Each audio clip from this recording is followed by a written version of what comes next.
Welcome to the Somewhat Frank podcast, hosted by me, Frank Gruber, and joined by my friends and colleagues, Jen Consalvo and John Guidos. This podcast explores the latest trends and advancements in technology and business, including emerging startups and how they shape today while looking forward towards the future. We also enjoy testing new gadgets and products and sharing our findings too, along with our favorite pop culture picks like music, books, and what we're streaming. This podcast is produced in collaboration with our company, Established. Ready to dive in? Time to be somewhat frank. Welcome to Somewhat Frank Podcast. I'm your host, Frank Gruber, and I'm joined today by Jen Consalvo and Simon Kahan. Welcome to you both. How are you doing? Good. How are you? Doing great. Feeling great. It's we're not, unfortunately, we're missing John Guidos today. He's out. He's going to be actually, we got a video he shared.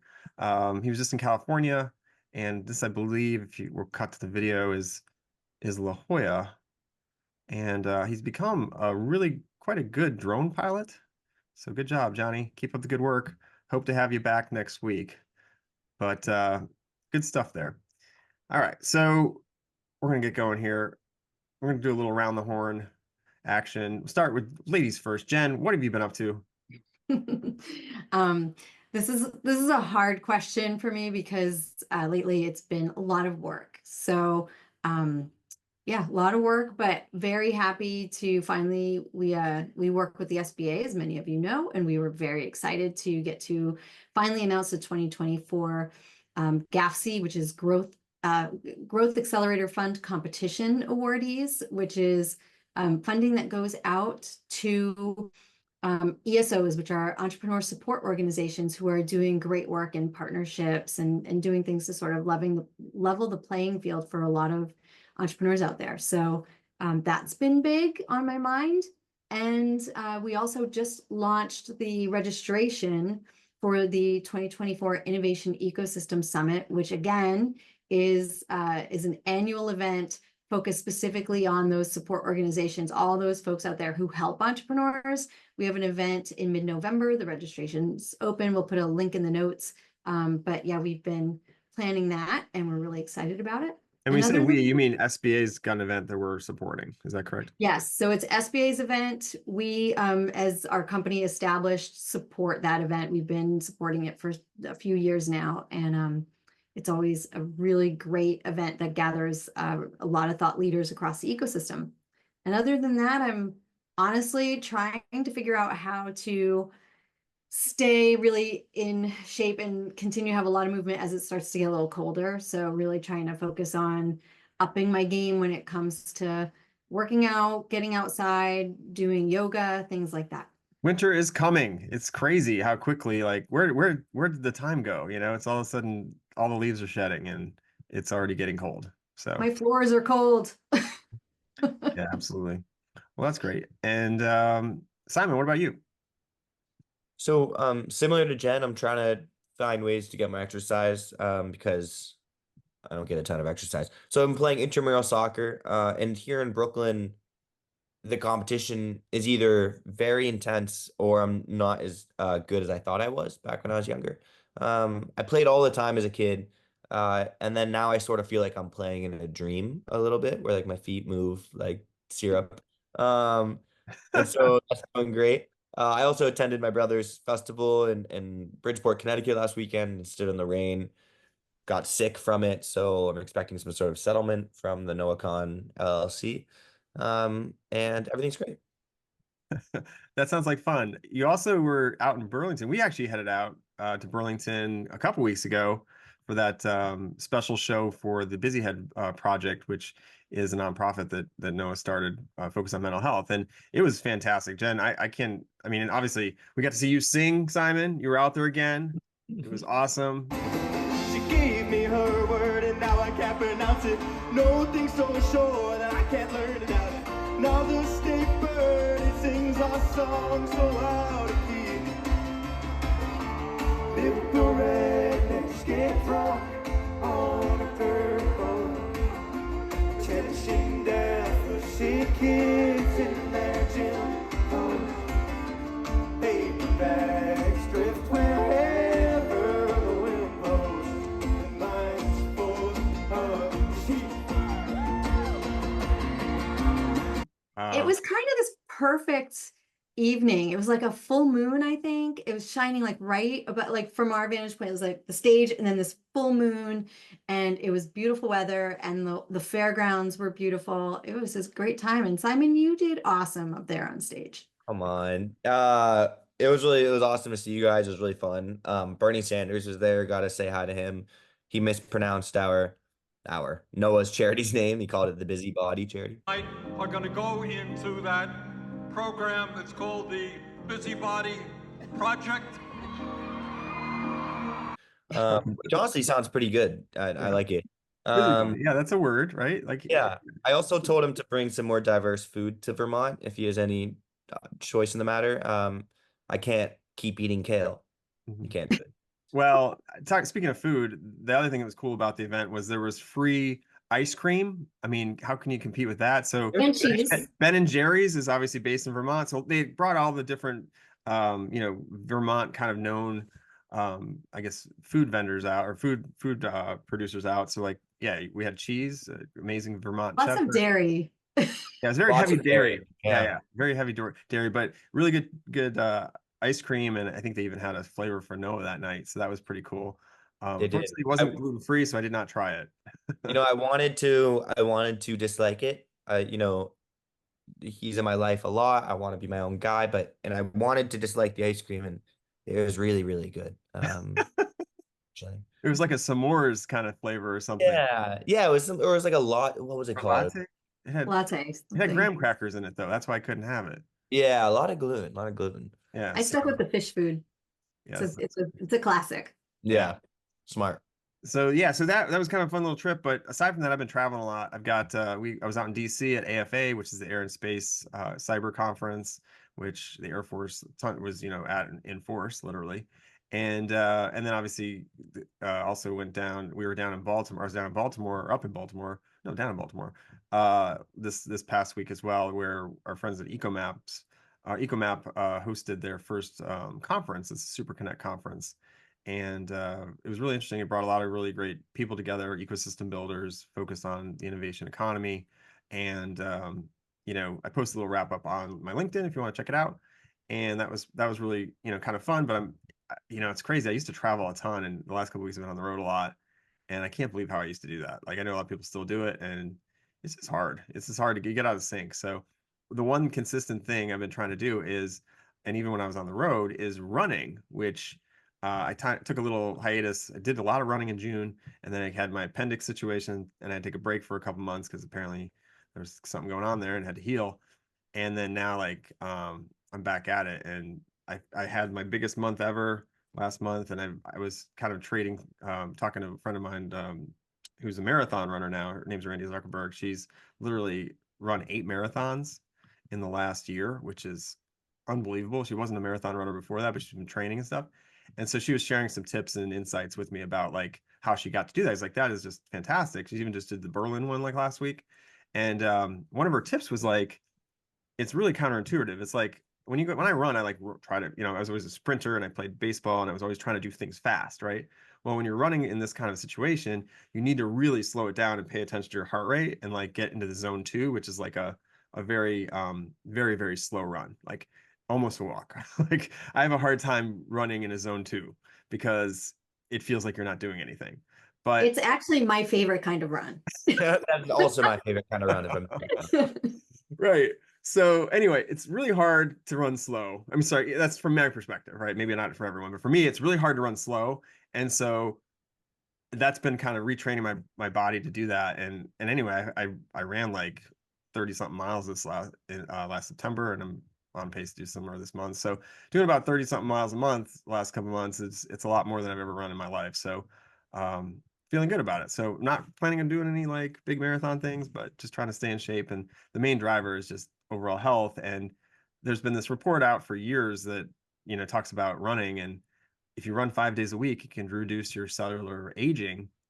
And really everything about chronic aging, chronic stress and some of the things we deal with every single day cause you to age faster. And if I can do anything to kind of turn that back, and so I'm trying to get the running, get the wheels going. And obviously it has to do with your telomeres, which are protect your chromosomes, and they're supposed to shorten they shorten faster when you're stressed, leading to early, death of cells, and we don't want that. So physical exercise can kind of combat that effect. And so I've been moving, trying to get out there and move. Which, as you mentioned, Jen, and both you and Simon, it's hard to do like we don't live in Florida or somewhere warm all the time, right? Like it's hard to do as things get darker at like 3 o'clock or whatever, like it's harder and harder to figure out how to do that. So soon we'll be moving inside, I think, right? And trying to get that routine established. But I've been putting off the gym because to me, the gym is like the personal sign for me of like, I don't want to be working out outside. So I try to go as long as possible right now. It's like, okay, I'm going to try to go for a run by the beach or at least a really long walk or do something right around here outside. And then when I finally give up and start going to the gym in the morning, that's when like the weather has winter is changed. here. Yeah. Winter's here. Totally. Yeah, or at least, just the days aren't as nice. Yeah. Speaking of weather, we had a huge situation this past week and still being dealt with Hurricane Helene, which impacted, a number of United States, Florida, Georgia, Alabama, Tennessee, North Carolina, all impacted, and really scary and sad situation. So our hearts go out to everyone that's been, affected by this. And we've got friends and folks, family that were, affected. And, it's crazy to think about what damage a hurricane can do, even 500 miles away from water. And so, obviously, really interesting situation with like what happened in Asheville, and all the different, flooding situations that you would not normally see. But a lot of this has to do with like climate changes and things that are happening. So, Jen, I know you saw something happen with Spruce Pine, North Carolina, a city that I don't think I've ever heard of. And I wanted to bring this up because you found that report in NPR, and I thought it was really interesting. Yeah. So little did probably most people know of Spruce Pine, North Carolina. It's really small, like 2,000 people, but there are mines there for high purity quartz, which is used in chips, right? In semiconductors and solar panels. And apparently there's, I think, if I remember correctly in the article, there are only like 3 sources in the world. One is in Russia, one is in Brazil, and one is in Spruce Pine, North Carolina, which got heavily damaged in the storm. So now they're saying that if there are shutdowns in the mines, this could have serious implications for disrupting tech manufacturing.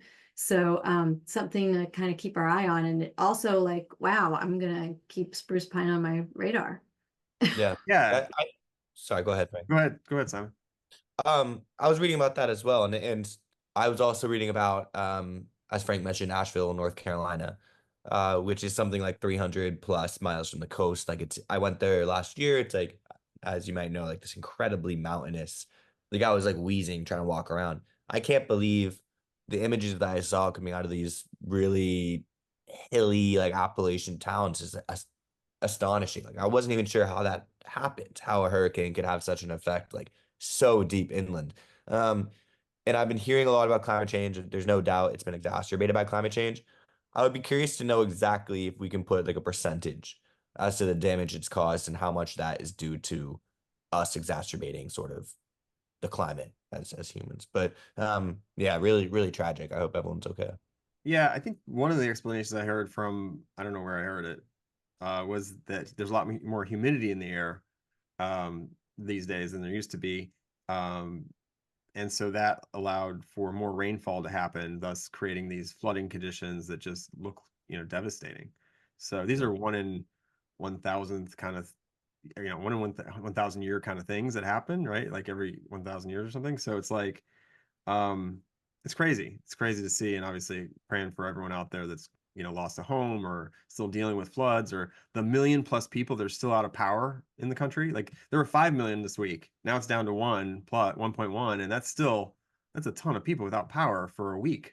Like That's incredible. especially when it's warm. It's not like cool down there. It's not cooling down there. It's in, it's a lot of those places are still pretty warm. So yeah, so obviously sending positive vibes, thoughts, everyone out there impacted by the storms, and hopefully you can get back to some form of normalcy in the near future. But it does raise the question of what these tropical storms can do. Now this thing, things are kind of being change, but also like what is the impact long term?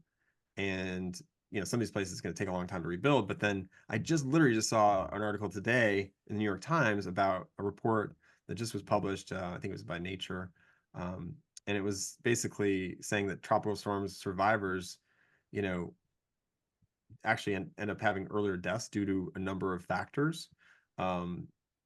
So not just the storm itself, and they were trying to really dive into what that would be, but it's everything from like, if you've got cancer and you're basically going through cancer treatment, and then you get a hurricane that knocks out your place you go, right? You end up stalling that or whatever, or if you have ongoing, similar things like that. It just moves things around just enough to kind of position things to where some people have these impacts, and they were trying to really figure out why this was the case. And it's an interesting article, so I dropped it in. You can dive in deeper, but not something I would think about from like a one-time event.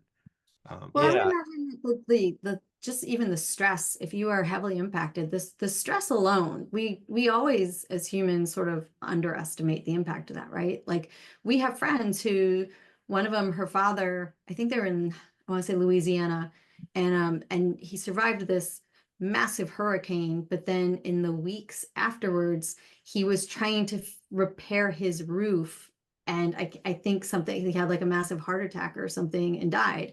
Mhm. And so, did he die from the hurricane? Was he counted in the numbers? Probably not, but he was directly impacted. Like the amount of stress on him during that event certainly had something to do with that. So I can imagine just the hundreds of different ways or thousands of different ways that this could impact people.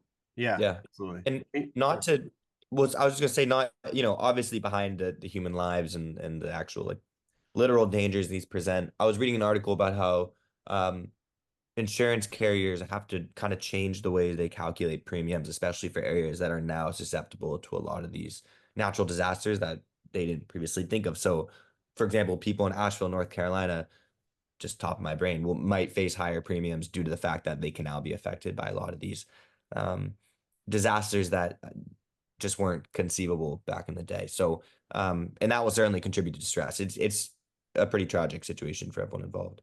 Yeah. I mean, there's a similar situation in Vermont last year, right? With flooding Yeah. from mountains and things like that. So obviously this stuff's happening more often in a lot of different places you don't think of. And yeah, insurance companies are probably, I assume a lot of those folks in Asheville didn't have flood insurance, right? It's not a place I would even Like, think why of. would they? Yeah, exactly. Unless you're by a river or something, right? But yeah, so I think that's really interesting. Obviously, yes, Jen, stress is a big factor. That's something they called out in that article. But there's probably others too. But it's just interesting. The impact is, it's a one-time thing that it continues to haunt you for quite a while. So, all right, switching gears. We're going to talk about AI and OpenAI. It was a huge week for AI. OpenAI raised the largest VC round in history, $6.6 billion. That's right, billion. And their valuation is now at $157 billion. And they're a nonprofit.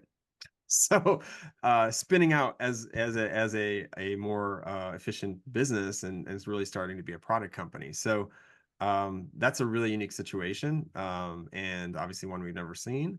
And so it's just eye-opening. And then this round was led by Josh Kushner from Thrive Capital, and then also joined by Microsoft. There's a bunch of others joined as well. Apple was in talks early on of being in part of this round and didn't invest. And the deal kind of is similar to, I don't know if you remember earlier this year, Elon Musk's XAI had a $6 billion raise for a startup that isn't even launched yet.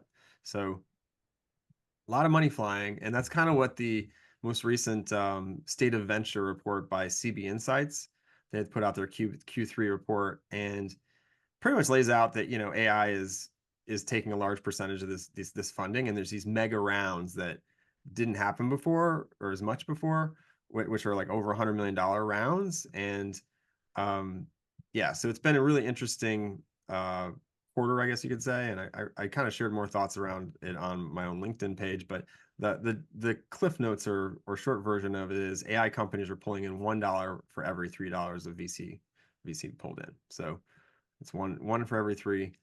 for non-AI companies, and they're supposedly exiting 6 years faster than other tech companies. So, I'd love to dig into the details there.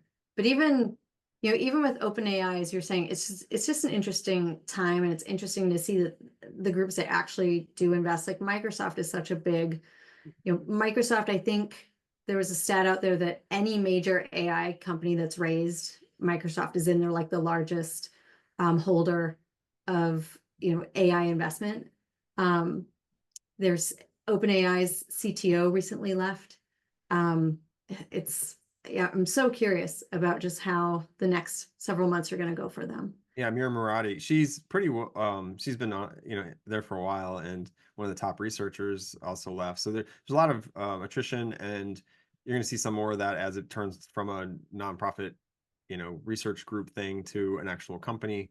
It's amazing how far they've come as that, and yeah, there's yeah, that's a lot of cash. But what's all the cash for, right? Like, what do they need this for? Obviously, some of it's, for some of it's competitive to keep some of these people around, right? So obviously salaries are crazy, I'm sure, but also just the cost of actually doing a, one of these queries, right, is expensive. It takes energy, and you've got to figure out how to cover that energy cost, as well as keep it all rolling. So I'm going to stick with the theme of AI, because I think it's a hot item right now. AI is replacing teachers in the classroom. Did you hear about this? In the UK, there's a school, David Game College, and he's introduced this AI first, it's basically first AI powered classroom, leveraging artificial intelligence to enhance student engagement and personalized learning experiences. So thought this was really interesting, because of the fact that, it's not going to replace teachers more or less, but it's going to help basically those that maybe have like different types of learning styles, some neurodiversity, to be able to maybe learn in the way that they need to be taught.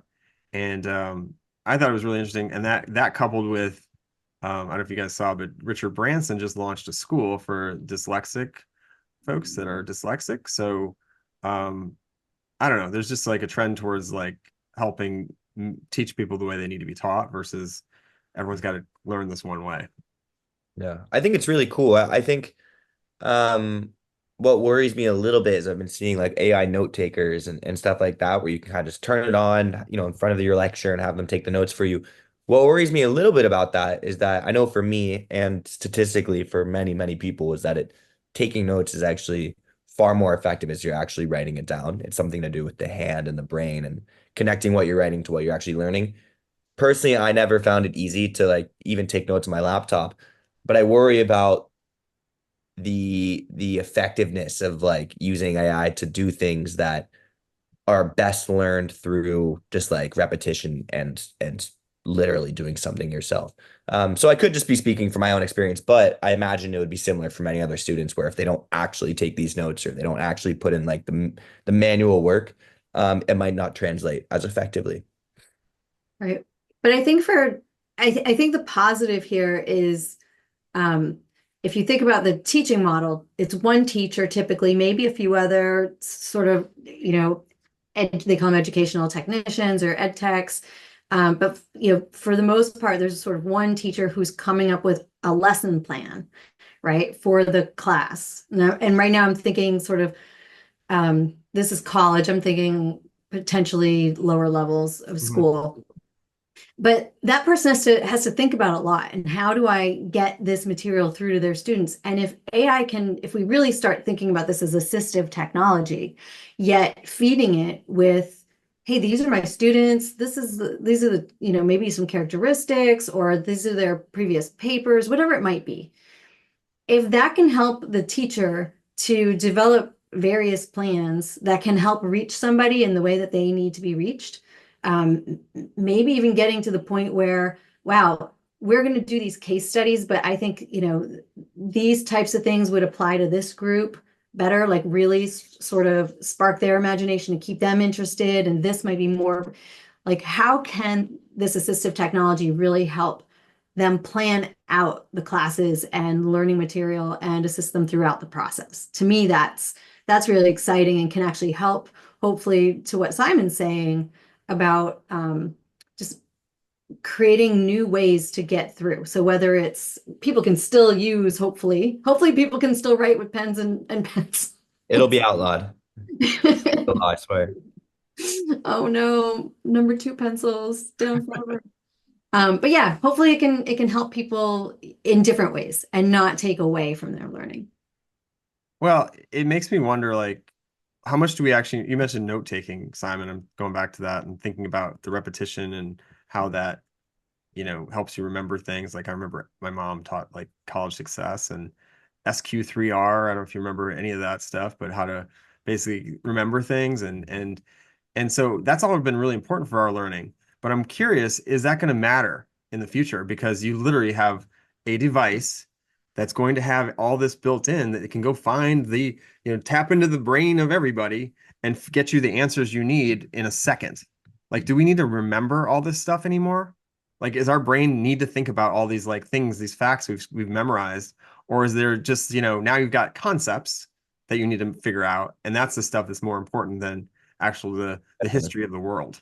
Yeah, and that's a good point actually. And when I was, I'm not that old, but when I was a kid, when we were doing math, we were always told like you won't always have a calculator in your pocket, like you have to learn your timetables. And now we have the They equivalent lied. ship. It's the total opposite. You It's the actually have something opposite. way They were- stronger than a calculator. Literally. And I don't know, like I'm struggling to understand like how this is going to change everything because I feel like even education from 10 years ago is going to be obsolete next month. And I don't know. Maybe I'm a pessimist about the whole thing, but But there are things though about education when done right that teach us about critical thinking. Yep, that's what it is. And that's going to be needed more than ever. So as we literally are facing a time where we already can't discern between something that a computer has created versus a human has created.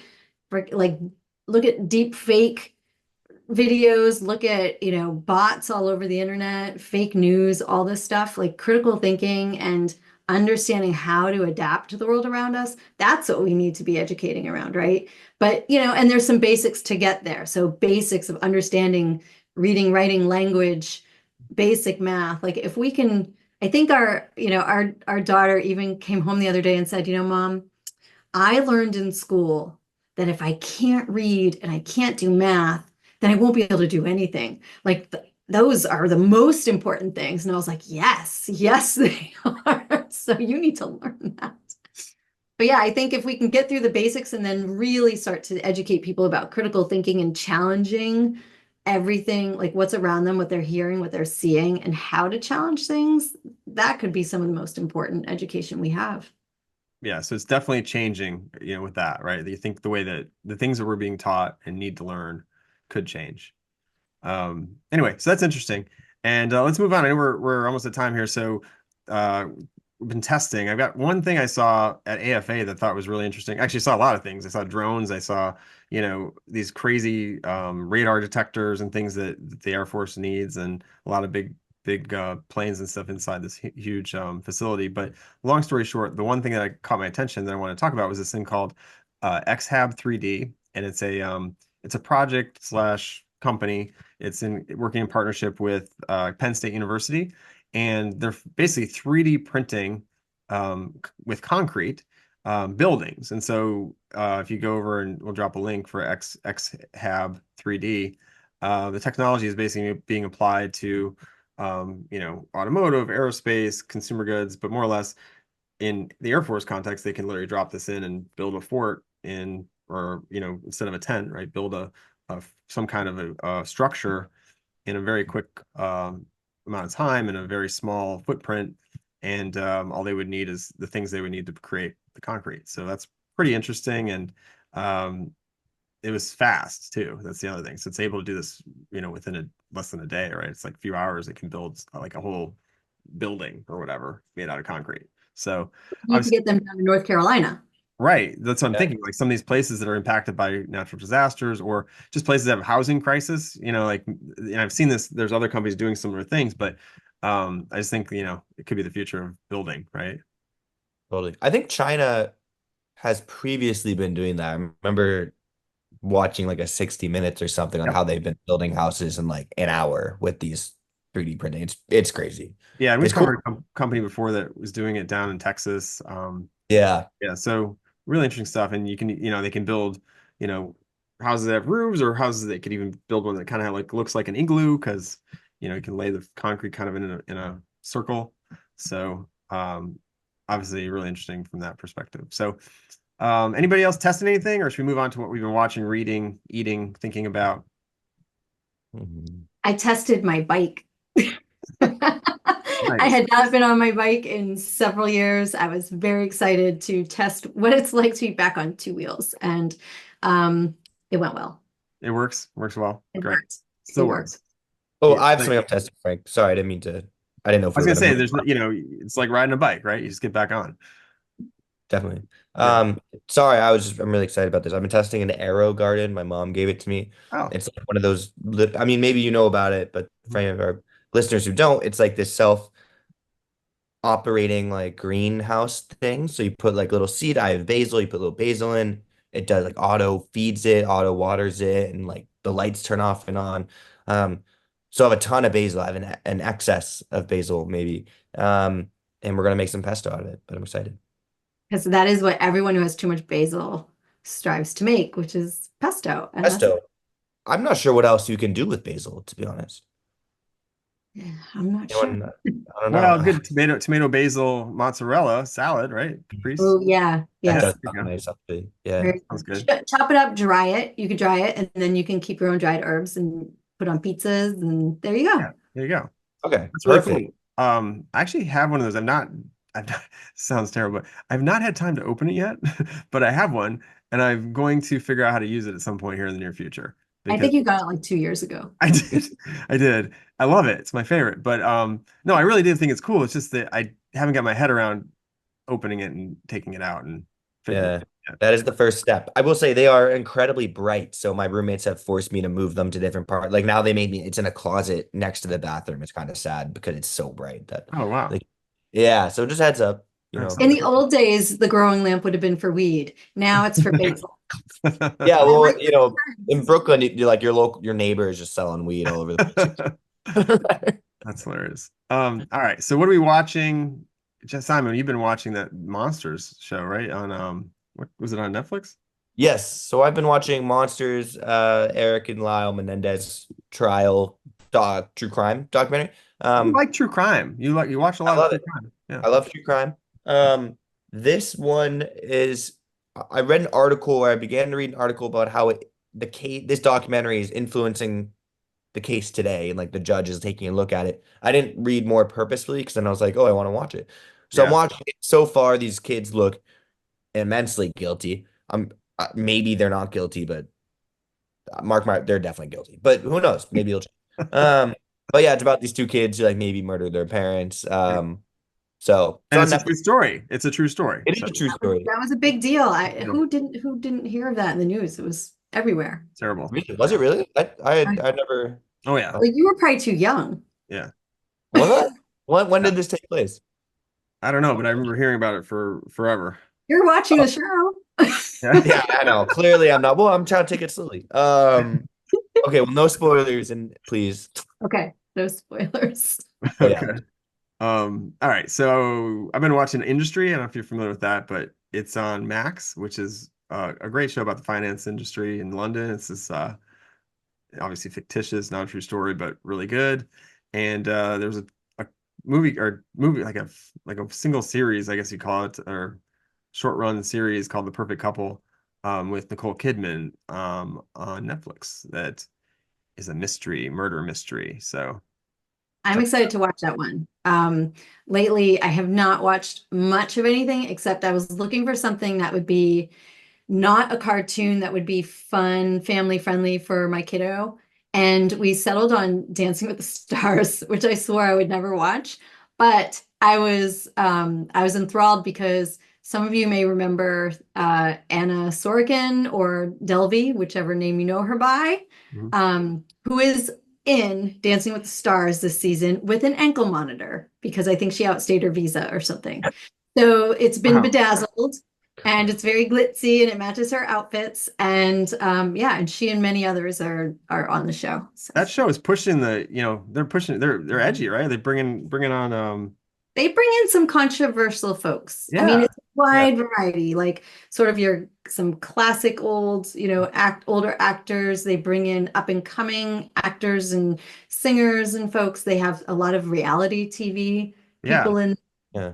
Didn't they have Sean Spicer back when he was like right after he stopped being the press secretary for the Trump Oh wow, administration? That possibly. could be.